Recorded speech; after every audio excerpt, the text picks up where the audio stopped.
अस्सलाम वालेकुम स्टूडेंट्स, मैं हूं एहसान और आज हमारे पास बड़ा ही इम्पोर्टेंट टॉपिक होने वाला है एंजाइम का स्ट्रक्चर। ठीक है, सबसे पहला टॉपिक जो इम्पोर्टेंट है, इंट्रोडक्शन में हम ये बात देख चुके थे कि एंजाइम्स क्या है। फिर से दोहरा देते हैं, एंजाइम्स क्या है। एंजाइम बेसिकली प्रोटीन्स हैं, सारे नहीं लेकिन ज़्यादातर प्रोटीन्स हैं जो एक केमिकल रिएक्शन को स्पीड अप करते हैं, एक सबस्ट्रेट को प्रोडक्ट में कन्वर्ट होने में मदद करते हैं और आखिर में फ्री रह जाते हैं। वो हमारे पास एंजाइम्स है जो कि हमारे हर सेल के हर रिएक्शन में इन्वॉल्व है। ये पिछले लेक्चर में हमने इस चीज को डिटेल से डिस्कस किया था। आज हम देखेंगे जो एंजाइम्स हैं बेसिकली उनका स्ट्रक्चर क्या है, जो इतना इंपॉर्टेंट जो चीज है जो हर केमिकल रिएक्शन में यूज होती है, मेटाबॉलिज्म के जो वजूद है वो एंजाइम्स की वजह से पॉसिबल है। तो ये एंजाइम्स, इनका स्ट्रक्चर क्या है, ठीक है, काम कैसे करते हैं, क्या क्या, वो आज का नहीं है। आज हम सिर्फ एंजाइम दिखते कैसे हैं उस चीज को हमने देखना है। एंजाइम का स्ट्रक्चर। एंजाइम को अगर सबसे पहले हम थोड़ा सा इसके बारे में देखें तो मोस्ट एंजाइम्स आर प्रोटीन्स। ज्यादातर एंजाइम, बहुत ज्यादातर, कुछ एंजाइम्स हैं जो कि प्रोटीन्स नहीं है, वो उनको राइबोजाइम्स बोलते हैं। तो अगर वो प्रोटीन्स नहीं होते तो वो आरएनएज होते हैं, ठीक है, वो राइबोन्यूक्लिक एसिड का होता है। लेकिन बाकी मैक्सिमम एंजाइम जो है वो प्रोटीन्स हैं। प्रोटीन्स हैं तो इसका मतलब क्या है, सेकंड चैप्टर में हम इस चीज को डिस्कस कर चुके हैं। प्रोटीन्स हैं तो इसका मतलब कि वो किस चीज के बने हुए हैं, अमीनो एसिड्स के बने हुए, ठीक है। और प्रोटीन कब होती है, जब अमीनो एसिड आपस में मिलते हैं, फिर एक लंबी सी चेन बनती है जिसको पेप्टाइड चेन बोलते हैं। तो एंजाइम्स भी हमारे पास क्या है, पेप्टाइड चेन्स हैं, प्रोटीन्स हैं। और वो भी याद रखना कौन से वाली प्रोटीन्स है, ग्लोब्यूलर प्रोटीन्स। ये बात याद रखना, ठीक है।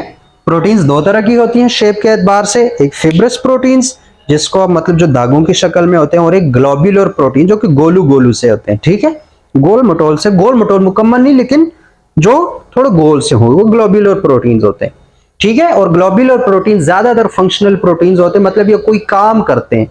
फिब्रस प्रोटीन्स थोड़ा सा मतलब स्ट्रक्चर वगैरह में इन्वॉल्व हो जाते हैं, लेकिन ग्लोब्यूलर प्रोटीन्स का कोई ना कोई फंक्शनल प्रोटीन के तौर पर है, जैसे कि एंजाइम्स। एंजाइम्स हमारे पास ग्लोब्यूलर प्रोटीन्स हैं। अगर ये प्रोटीन्स हैं तो इसका मतलब कि इनका भी वही सीक्वेंस होगा जो कि प्रोटीन्स का सीक्वेंस है। मतलब क्या हुआ कि जो एंजाइम्स हैं हमारे पास वो भी अमीनो एसिड्स के बने हुए हैं। उन एंजाइम्स को भी बनाने के लिए वही डीएनए से मैसेंजर आरएनए उठेगा और वो मैसेंजर आरएनए आएगा राइबोसोम्स के पास, और राइबोसोम जो है वो एक प्रोटीन बनाएंगे, और इस केस में हमारे लिए क्या बनाएंगे, एंजाइम्स बनाएंगे। क्या बनाएंगे, एंजाइम्स। तो अगर हम थोड़ा सा इसको देखते हैं तो पहले प्रोटीन्स को भी डिस्कस करते हैं थोड़ा सा। ये बात जो है, एक्सेप्ट राइबोजाइम्स। राइबोजाइम्स क्या है, राइबोजाइम्स भी हमारे पास एंजाइम्स होते हैं, लेकिन ये प्रोटीन्स के नहीं बने होते, ये बात याद रखना। राइबोजाइम्स जो है वो हमारे पास किसके बने होते हैं, आरएनए के बने होते हैं, राइबो न्यूक्लिक एसिड, मतलब न्यूक्लिक एसिड के बने हुए हैं। और ये आरएनए ज्यादातर ये हमारे पास राइबोसोम्स के अंदर ही होते हैं।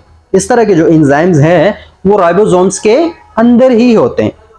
अब हमने पहले चैप्टर में क्या कहा था कि राइबोसोम्स हमारे पास प्रोटीन बनाने की फैक्ट्री है।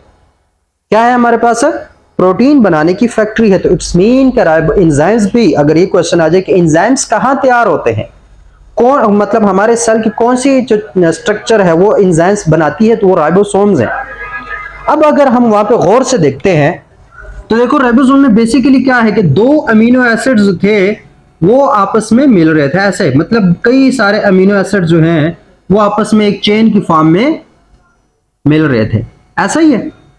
अब दो अमीनो एसिड्स के दरमियान एक बॉन्ड बनता है, याद है तुम्हें, सेकंड चैप्टर में प्रोटीन्स के लेक्चर में हमने देखा था कि दो अमीनो एसिड्स के दरमियान एक बॉन्ड बनता है जिसको हम कहते हैं पेप्टाइड बॉन्ड।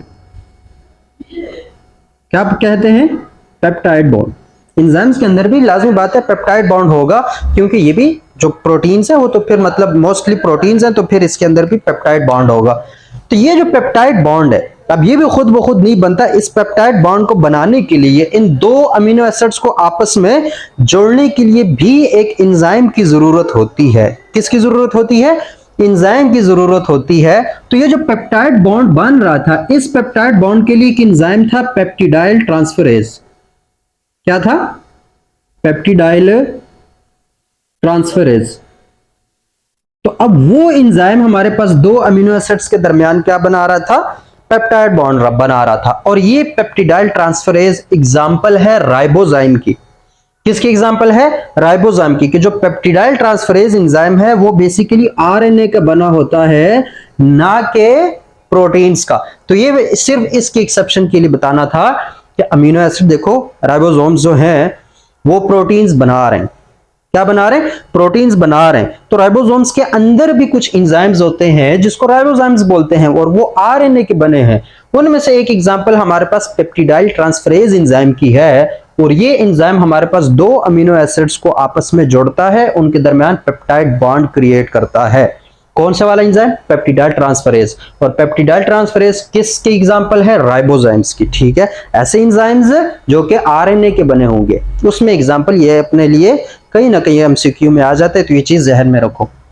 अब आते हैं वापस प्रोटीन्स पे, क्योंकि मैक्सिमम हमें एंजाइम्स को एज अ प्रोटीन्स लेके चलना है, तो हम उसी के हवाले से इसको देखेंगे। प्रोटीन्स है तो हम को पता है कि प्रोटीन्स जब बनते हैं तो प्राइमरी स्ट्रक्चर में आते हैं। किस में आते हैं? प्राइमरी स्ट्रक्चर में। फिर प्राइमरी स्ट्रक्चर फोल्ड होता है तो उसमें हाइड्रोजन बॉन्ड क्रिएट होते हैं, तो सेकेंडरी स्ट्रक्चर बन जाता है। और सेकेंडरी स्ट्रक्चर जब मजीद फोल्ड होता है तो टर्शियरी स्ट्रक्चर बन जाता है। और अगर पेप्टाइड चेन ज्यादा हों तो 3-4 आपस में मिलकर क्वार्टरनी स्ट्रक्चर बना देते हैं। ठीक है, ये हमने प्रोटीन के ऑर्गेनाइजेशन में इस चीज को देखा था। तो वही सेम काम यहां पे भी होगा कि एंजाइम्स क्या है? एंजाइम क्या है? Most enzymes are proteins. कौन से वाली प्रोटीन्स है? ग्लोबुलर प्रोटीन्स है। तो ग्लोबुलर प्रोटीन्स है तो इसका मतलब कि ये क्या होंगे हमारे पास? चेन्स की फॉर्म में, पेप्टाइड्स के फॉर्म में होंगे। फिर वो पेप्टाइड जो हैं वो आपस में फोल्ड होंगे और एक 3 डायमेंशनल स्ट्रक्चर देंगे, एक 3 डायमेंशनल एंजाइम देंगे। ठीक है, ये तो हमें सिर्फ एक चीज का पता चल गया कि हमारे पास जो एंजाइम्स हैं वो मोस्टली प्रोटीन्स इन नेचर है। दूसरी बात, इनका जो वेट होता है, मोलिक्यूलर वेट, ये जो टर्म्स मैंने लिखे थे ना, ये एमसीक्यूज के हवाले से इंपॉर्टेंट चीजें होती हैं और बाज़ दफा लेक्चर में मिस हो जाती है, इसलिए लिखना पड़ता है। इनका जो वेट होता है एंजाइम्स का मोस्टली, वो 10,000 टू 1 मिलियन, ठीक है, या 10 लाख इसको बोल सकते हो, इतना डाल्टन इनका वेट होता है। 10,000 से लेकर 1 मिलियन या 10 लाख डाल्टन, ये इनका मोलिक्यूलर वेट होता है कि एंजाइम का। मुख्तलिफ, कुछ 10,000 वाले होंगे, कोई 20,000 वाले होंगे, कोई 30,000 वाले होंगे, कोई बड़े बड़े होंगे 1 लाख वाले होंगे, कोई 2 लाख वाले होंगे, लेकिन 10 लाख तक, मतलब 1 मिलियन डाल्टन तक इनका वेट जा सकता है। डाल्टन क्या है? एक मोलिक्यूलर वेट, मतलब एक मास का यूनिट है। अब डाल्टन की अगर ऐसी समझ नहीं आ रही तो इतना बता दूं कि जो एक डाल्टन हमारे पास होता है वो इक्वल होता है 1.66 इंटू 10 रेस पर -27 kg। ठीक है, एक डाल्टन कितना छोटा यूनिट है? 1.66 इंटू 10 रेस पर -27 kg। 1 kg को अगर हम 1/6 के साथ इस तरह के सिफरे 27 और लगा लें और उस पर डिवाइड करें तो वो जो छोटा सा मैस बनेगा वो हमारे पास एक डाल्टन है। ठीक है, ये अभी के लिए सिर्फ इतना बता रहा हूं, वैसे डाल्टन वो केमिस्ट्री का कॉन्सेप्ट है, लेकिन इससे हमें अंदाजा हो जाएगा कि इसका जो वेट है वो कितना होगा। 10,000 टू 10 लाख या 10,000 टू 1 मिलियन डाल्टन का मतलब क्या है वो हमें यहां से अंदाजा थोड़ा बहुत हो जाए, क्योंकि है तो बहुत छोटा लेकिन फिर भी प्रोटीन के हवाले से ये काफी बड़ा हमारे पास यूनिट बन जाता है, काफी ज्यादा इसका मैस बन जाता है। तो मैस इनका क्या है? मोलिक्यूलर वेट क्या है इनका? 10,000 टू 1 मिलियन डाल्टन। उसके बाद मेन चीज हमारी शुरू होती है कि हमने कहा था कि एंजाइम जो है, क्या एंजाइम हमारे पास एक सबस्ट्रेट को एक प्रोडक्ट में कन्वर्ट करता है। अब पहले तो ये चीज समझो कि सबस्ट्रेट क्या है। एंजाइम हमारे पास किसी चीज को किसी दूसरी चीज में कन्वर्ट करता है। अब एंजाइम जिस चीज पे रिएक्ट करता है, ठीक है, मतलब कोई भी हमारे पास बिलफर्ज ये A प्लस B है या सिर्फ A है, क्या हमारे पास ये A है, ये A हमारे पास C में कन्वर्ट होता है ड्यू टू एन एंजाइम। तो अब ये एंजाइम इस ए पे रिएक्ट करता है, तो जिस पे ये रिएक्ट करेगा, जो रिएक्टेंट होगा, उसको हम बायो की जुबान में बोलते हैं सबस्ट्रेट। क्या बोलते हैं? सबस्ट्रेट। और उसके बाद जो प्रोडक्ट बनता है इसको बोलेंगे प्रोडक्ट। सिंपल केस है, ठीक है। इसको आगे हम मैकेनिज्म में समझेंगे। लेकिन सबस्ट्रेट क्या है? वो वाली चीज, वो वाला मॉलिक्यूल, वो वाला केमिकल, वो वाला कंपाउंड जिस पे एंजाइम एक्ट करता है उसको बोलते हैं सबस्ट्रेट। और जो चीज बनती है वो हमारे पास क्या है? प्रोडक्ट है। अभी जैसे कि हमने कहा कि पेप्टिडाइल ट्रांसफरेज है, वो अमीनो एसिड्स को आपस में मिलाता है। तो ये दो amino acids due to peptidyl transferase, इनके दरमियान क्या बन जाता है? एक पेप्टाइड बॉन्ड क्रिएट हो जाता है। तो अब ये दो अलग अलग चीजें थी, तो ये एज अ सबस्ट्रेट है, लेकिन अब ये वाली चीज बन गई है, हमारे पास क्या होगी? प्रोडक्ट होगी। ठीक हो गया? क्या होगी? प्रोडक्ट होगी। तो ये तो एंजाइम का काम है कि वो सबस्ट्रेट को प्रोडक्ट्स में कन्वर्ट करते हैं। लेकिन सारे का सारा एंजाइम जो है वो सबस्ट्रेट को प्रोडक्ट में कन्वर्ट नहीं करता, बल्कि एंजाइम के अंदर बड़ी स्पेसिफिक जगह होती है, बड़ी खास जगह होती है। वो जगह जो है वो असल में एक सबस्ट्रेट को एक प्रोडक्ट में कन्वर्ट करता है। उस जगह को क्या बोलते हैं? उस जगह को बोलते हैं एक्टिव साइट। क्या बोलते हैं? Active site. और याद रखना, एक्टिव साइट हमारे पास मतलब अमीनो एसिड्स का ही हमारे पास एक कॉम्बिनेशन होगा। लेकिन होगा क्या? क्योंकि प्रोटीन्स हमारे पास पेप्टाइड्स फॉर्म में होंगी, जब वो प्राइमरी फॉर्म में जाती हैं, मैं इसके लिए एक एग्जांपल के तौर पर ये चीज बताता हूं। ये चीज हमने बनाई हुई है। बिलफर्ज ये हमारे पास एक प्रोटीन है, एक पेप्टाइड चेन है, और इस पेप्टाइड चेन के अंदर different sequence of amino acids हैं। क्योंकि प्रोटीन किसकी बनी होती है? अमीनो एसिड्स की। तो हम कहते हैं कि ये चेन है और इसके अंदर हमारे पास डिफरेंट हमारे पास अमीनो एसिड्स की एक सीक्वेंस है। अब वो जो सीक्वेंस है, अब ये जब ये प्राइमरी फॉर्म में होता है, ये बिल्कुल पेप्टाइड फॉर्म में होता है, तो इसमें एक्टिव साइट का कोई पता नहीं चलता। वो क्यों? क्योंकि हमारे पास जो एक्टिव साइट के लिए जो स्पेसिफिक अमीनो एसिड्स हैं, वो अमीनो एसिड जरूरी नहीं कि एक ही जगह पर हो। वो अमीनो एसिड्स हमारे पास ओवरऑल द पेप्टाइड चेन वो बिखरे होते हैं, स्कैटर्ड होते हैं। मतलब कोई एक अमीनो एसिड बिलफर्ज इधर होगा, एक अमीनो एसिड इधर है, एक अमीनो एसिड इधर है, एक अमीनो एसिड इधर है, एक अमीनो एसिड इधर है, एक इधर है, अलग अलग पड़े हुए हैं चेन के अंदर, अलग अलग पड़े हुए हैं। तो प्राइमरी फॉर्म में जब प्रोटीन अपने प्राइमरी स्ट्रक्चर में होता है, प्राइमरी फॉर्म में होता है, तो उस वक्त एंजाइम किसी काम का नहीं होता, क्योंकि उनकी एक्टिव साइट ही अभी नहीं बनी। क्या नहीं बनी? Active site. तो यही प्राइमरी जो हमारे पास प्रोटीन है, ये सेकेंडरी स्ट्रक्चर में कन्वर्ट होता है। मतलब अब ये एक दूसरे के ऊपर फोल्ड होंगे। क्या होंगे? फोल्ड होंगे। जैसे कि ये मैं इसको फोल्ड किए जा रहा हूं, ठीक है? क्या किए जा रहा हूं? फोल्ड किए जा रहा हूं। अब देखो हो क्या रहा है, ये मैं इसको फोल्ड किए जा रहा हूं, ठीक है? ये फोल्ड होते जा रहे हैं। अब ये सेकेंडरी स्ट्रक्चर, टर्शियरी स्ट्रक्चर बन रहा है। तो ये ऐसे इस तरीके से आपस में फोल्ड हो जाते हैं। क्या हो जाते हैं? फोल्ड हो जाते हैं। तो फोल्ड होने के बाद, टर्शियरी स्ट्रक्चर के बाद अगर हम देखें, तो वो जो मुख्तलिफ जगहों पे हमारे पास अमीनो एसिड्स है, वो अमीनो एसिड अब एक 3 डायमेंशनल स्ट्रक्चर में, एक 3D स्ट्रक्चर में एक ही जगह पे आ जाते हैं। जैसे ये लाल वाली टेप वाली जगह जो है, हालांकि ये अलग अलग थे, लेकिन फोल्डिंग के बाद ये सारे हमारे पास एक जगह पे आ गए हैं। ये सारे हमारे पास क्या हो गए? एक जगह पे आ गए हैं। तो जब ये एक जगह पे आते हैं, तो यहां पे एक रीजन क्रिएट होता है जिसमें सीक्वेंस ऑफ अमीनो एसिड्स हैं। एक ये अमीनो एसिड है, एक ये अमीनो एसिड है, ये एक अमीनो एसिड ये है, एक ये है, एक ये है। लेकिन ये सारे अमीनो एसिड हालांकि डिफरेंट डिफरेंट जगहों पे थे, लेकिन फोल्डिंग के बाद वो एक जगह पे आ गए। तो इस जगह को हम फिर बोलेंगे एक्टिव साइट। इस जगह को हम क्या बोलेंगे? अभी एक्टिव साइट बोलेंगे। तो यहां पे भी हमने कहा था कि ये जो हमारे पास बिलफर्ज एक प्रोटीन है, ये क्या है हमारे पास? किधर गया मार्कर? ये एक हमारे पास प्रोटीन है। प्रोटीन कौन सा? मतलब हमारे पास एक एंजाइम है। अब ये एंजाइम में बाकी उसकी बॉडी है, बाकी प्रोटीन जो है वो कैटालिटिक एक्टिविटी में इन्वॉल्व नहीं होता। कैटालिटिक एक्टिविटी का मतलब क्या? कि वो सारे का सारा जो है वो सबस्ट्रेट को प्रोडक्ट में कन्वर्ट नहीं करता, बल्कि स्पेसिफिक सी जगह होती है जो कि 3D स्ट्रक्चर, मतलब जब टर्शियरी स्ट्रक्चर बनता है किसी प्रोटीन का, तो वो अमीनो एसिड्स अपनी पोजीशन पे आ जाते हैं और एक जगह बना लेते हैं जिसको हम बोलेंगे एक्टिव साइट। क्या बोलेंगे? Active site. अब ये जो एक्टिव साइट है, इस एक्टिव साइट पे आके हमारे पास सबस्ट्रेट जो है वो बाइंड करेगा। क्या करेगा?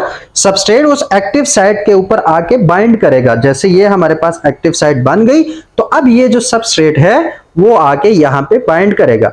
और जब ये बाइंड करेगा तो इसके देखो, क्योंकि वो अमीनो एसिड जो है वो सारे, हालांकि वो क्या है, एक्टिव साइट हमारे पास चार्ज बियरिंग, मतलब ये जो अमीनो एसिड्स है इसमें ज्यादातर चार्ज होते हैं, उस पर कोई पॉजिटिव नेगेटिव चार्ज होता है। अमीनो एसिड्स में चार्ज हो सकता है, कुछ हमारे पास चार्ज बियरिंग अमीनो एसिड्स होते हैं। तो ये जो एक्टिव साइट है ये भी चार्ज बियरिंग है, इस पे चार्ज भी होता है और साथ में ये 3 डायमेंशनल है, मतलब ये 3D है। जब इसको हम अलग करेंगे तो ये सारी जगह अलग अलग हो जाएंगे, लेकिन जब ये फोल्ड होगा एक गोल सा स्ट्रक्चर बनेगा एंजाइम का, तो उसमें खास जगह बन जाएगी जिसको एक्टिव साइट बोलेंगे, और उस एक्टिव साइट में हमारा सबस्ट्रेट आके जुड़ेगा। अब ये जो सबस्ट्रेट है ये बड़ा स्पेसिफिक होता है। ये एंजाइम जो है, इस एंजाइम के एक्टिव साइट में हर सबस्ट्रेट आके नहीं जुड़ सकता, बल्कि जिस तरह की शेप उस एक्टिव साइट की होगी उसी के मुताबिक वाला कोई सबस्ट्रेट आके उधर बाइंड कर सकता है। इसका मतलब क्या हुआ कि हर एंजाइम हर सबस्ट्रेट पे काम नहीं कर सकता। एक स्पेसिफिक सबस्ट्रेट के लिए एक स्पेसिफिक एंजाइम होना चाहिए, या थोड़ा रिलेटेड भी हो सकता है। इसको हम लॉक एंड की मॉडल या इंड्यूस फिट मॉडल में देखेंगे। लेकिन बात क्या है, ये जो एक्टिव साइट है इसी के अकॉर्डिंग, मतलब ये हमारे पास क्या है, shape of active site is according to substrate. जिस तरह का सबस्ट्रेट होता है उसी के मुताबिक हमारे पास एक्टिव साइट होनी चाहिए एक एंजाइम की। जैसा कि यहां पे अगर 3 तरह के हमारे पास सबस्ट्रेट्स हैं, ठीक है, एक ये गोल सा है, अब ये गोल वाला यहां पे आके फिट होगा? नहीं होगा। इसी तरह ये हमारे पास रेक्टेंगल है या हमारे पास मुरब्बा है या स्क्वायर कह दो, जो भी है, लेकिन ये भी आके इस एक्टिव साइट पे फिट नहीं होगा। लेकिन ये वाला जो सबस्ट्रेट है, ये सबस्ट्रेट क्योंकि इसकी शेप ऐसी है तो ये आके यहां पे फिट हो सकता है। इसको एंजाइम स्पेसिफिसिटी बोलते हैं, वो एक अलग कॉन्सेप्ट है, ठीक है। लेकिन एक्टिव साइट की जो शेप है वो अकॉर्डिंग टू सबस्ट्रेट होती है। क्या होती है? अकॉर्डिंग टू सबस्ट्रेट होती है। एक्टिव साइट क्या है? एक्टिव साइट हमारे पास चार्ज बियरिंग 3D स्ट्रक्चर है, 3 डायमेंशनल स्ट्रक्चर है, जो कि एक सबस्ट्रेट को प्रोडक्ट में कन्वर्ट करता है। क्या करता है? एक सबस्ट्रेट को प्रोडक्ट में कन्वर्ट करता है। That is active site of an enzyme. अब ये जो एक्टिव साइट है, इस एक्टिव साइट के भी हमारे पास 2 पार्ट्स होते हैं। कितने पार्ट्स होते हैं? 2 पार्ट्स होते हैं। एक को एक्टिव हमारे पास बाइंडिंग साइट बोलेंगे, एक को हम कैटालिटिक साइट बोलेंगे। बाइंडिंग साइट और कैटालिटिक साइट में क्या फर्क है, वो फिर से इधर आते हैं। बिलफर्ज हमारे पास ये जो जगह है, ये बिलफर्ज ये जो 3 हमारे पास अमीनो एसिड्स हैं, ये 3 अमीनो एसिड्स इस सबस्ट्रेट को बाइंड कर रहे हैं, इस सबस्ट्रेट को यहां पे आके बाइंड कर रहे हैं, बांध रहे हैं, ताकि ये सबस्ट्रेट वापस निकल ना जाए। तो ये जो रीजन होगा जिसकी वजह से सबस्ट्रेट उस एक्टिव साइट में बाइंड कर गया, बंध गया है, उसको बोलते हैं बाइंडिंग साइट। और ये भी 3-4 अमीनो एसिड्स होते हैं। जबकि हमारे पास बिलफर्ज ये निचले वाला जो साइट है, ये हमारे पास जो एक्टिव साइट का पार्ट है वो हमारे पास इस सबस्ट्रेट को किसी प्रोडक्ट में कन्वर्ट करेगा। तो ये कैटालिटिक साइट हो गई, जो कि वो एक्टिव साइट का वो वाला पार्ट जो कि हमारे पास सबस्ट्रेट को किसमें, प्रोडक्ट में कन्वर्ट करता है, कैटालाइज करता है। उस साइट को बोलते हैं कैटालिटिक साइट। और जो साइट हमारे पास, जो sequence of amino acids in the active site वो सबस्ट्रेट को बाइंड करवा रहा होता है, उसको बोलते हैं बाइंडिंग साइट। क्या बोलते हैं? Binding site. और याद रखना, ये जो सबस्ट्रेट के एक्टिव साइट के साथ बाइंडिंग है, ये बाइंडिंग परमानेंटली नहीं होती, ये नॉन कोवेलेंट इंटरेक्शंस की वजह से होती है। जैसे कि हाइड्रोजन बॉन्ड इनके दरमियान क्रिएट हो सकता है, कोई ना क्या हमारे पास नॉन कोवेलेंट कोई और हेट्रोफोबिक इंटरेक्शन जिसको बोलते हैं, वो इनके अंदर क्रिएट हो सकती है। लेकिन कोवेलेंटली जो है ये सबस्ट्रेट इसके साथ बाइंड नहीं करेगा। ये सबस्ट्रेट निकल सकता है, आ सकता है, निकल सकता है, आ सकता है, ठीक है। तो वो नॉन कोवेलेंट इंटरेक्शंस होती हैं, जिसकी एग्जांपल क्या है, ज्यादातर जो सबस्ट्रेट्स हैं वो एंजाइम्स के एक्टिव साइट में ड्यू टू हाइड्रोजन बाइंडिंग भी जुड़ते हैं, और हाइड्रोफोबिक इंटरेक्शंस जो होती हैं, जैसे वैन डर वाल्स फोर्सेज हैं या जो बाकी फोर्सेज होती हैं, उसकी वजह से भी आपस में जुड़ सकते हैं। तो वो बाइंडिंग साइट, ठीक है। एक्टिव साइट के 2 पार्ट्स हैं, एक हमारे पास बाइंडिंग साइट, एक हमारे पास कैटालिटिक साइट, ठीक है। बाइंडिंग साइट क्या करता है, वो सबस्ट्रेट को किसके साथ जोड़ता है, वो सबस्ट्रेट को जोड़ता है एक्टिव साइट के साथ। वो एक्टिव साइट का ही पार्ट होता है, लेकिन बाइंडिंग साइट की वजह से सबस्ट्रेट एंजाइम के पास साथ आके जुड़ जाएगा। फिर कैटालिटिक साइट की वजह से वो सबस्ट्रेट कन्वर्ट हो जाता है किस चीज में, वो सबस्ट्रेट कन्वर्ट हो जाता है हमारे पास प्रोडक्ट में। किस चीज में कन्वर्ट हो जाता है, प्रोडक्ट में कन्वर्ट हो जाता है। इसकी मैं एक एग्जांपल देता हूं कि बिलफर्ज ये मार्कर है, ठीक है, इसको मैं टुकड़े कर देता हूं। क्या कर देता हूं, टुकड़े कर देता हूं। अब ये मैं खुद जो हूं वो एक एंजाइम हूं। क्या हूं, मैं खुद ओवरऑल एक एंजाइम हूं, लेकिन मेरे एक्टिव साइट जो है वो मेरा वो वाला पार्ट जो कि एक्चुअली इस मार्कर को आपस में जोड़ने वाला है, वो मेरी सारी बॉडी नहीं है, बल्कि वो मेरे हाथ है। क्या है, मेरे हाथ हैं। अब ये मेरे पास ये भी एक्टिव साइट है, बिलफर्ज ये दोनों एक्टिव साइट है, ये मेरा एक्टिव साइट है। तो मैं क्या करता हूं कि ये सबस्ट्रेट है, क्या है मेरे पास, ये एक सबस्ट्रेट है, मेरे हाथों ने आके इसको यहां से पकड़ लिया, तो ये बाइंडिंग साइट हो गई। ये क्या हो गई, बाइंडिंग साइट हो गई। इस तरह इस ढक्कन को भी आके यहां से पकड़ ले, ये बाइंडिंग साइट है। अब मेरे जो बाकी साइट्स हैं उसकी वजह से, अब मेरी कैटालिटिक साइट की वजह से ये मार्कर इस ढक्कन के ऊपर फिट होने वाला है और एक नया प्रोडक्ट बन गया। अब ये नया प्रोडक्ट बना किस वजह से, कैटालिटिक साइट की वजह से। बाइंडिंग साइट ने सबस्ट्रेट को पकड़ा और कैटालिटिक साइट ने उसको क्या कर दिया, जोड़ दिया आपस में। तो ये हमारे पास हो गया एक्टिव साइट। जब ये बन गया उसके बाद क्या, ये मार्कर साइट पे चला जाएगा, मार्कर तो बन चुका है, मेरे हाथ फिर से फ्री है, मेरे एंजाइम फिर से फ्री है। तो सेम यही फिनोमिना यहां पे होगा। सारा एंजाइम हमारे पास एक्टिव साइट नहीं होता। एक्टिव जो एंजाइम के अंदर एक खास किस्म के हमारे पास अमीनो एसिड्स होते हैं जो कि प्राइमरी हालात में हमारे पास क्या हुए होते हैं, स्कैटर्ड होते हैं थ्रू आउट द सीक्वेंस। कोई अमीनो एसिड कहां पड़ा होता है, कोई कहां पड़ा होता है, कोई कहां पड़ा होता है, लेकिन जब वो सेकेंडरी और टर्शियरी स्ट्रक्चर में प्रोटीन बनता है तो वो अमीनो एसिड्स खास पोजीशन में आ जाते हैं और उन खास पोजीशन में आने की वजह से वहां पे एक साइट बन जाती है जिसको हम बोलते हैं, एक जगह बन जाती है जिसको हम बोलते हैं एक्टिव साइट। और उस एक्टिव साइट के भी हमारे पास दो पार्ट्स हो सकते हैं, एक बाइंडिंग साइट जो कि सबस्ट्रेट को बाइंड करवाता है और एक कैटालिटिक साइट जो कि सबस्ट्रेट को प्रोडक्ट में कन्वर्ट करता है। ठीक हो गया। तो ये था हमारे पास एक्टिव साइट वाला सारा फिनोमिना। उसके बाद एक और फिनोमिना शुरू होता है कोफैक्टर का। किस चीज का फिनोमिना शुरू हो जाता है, कोफैक्टर का।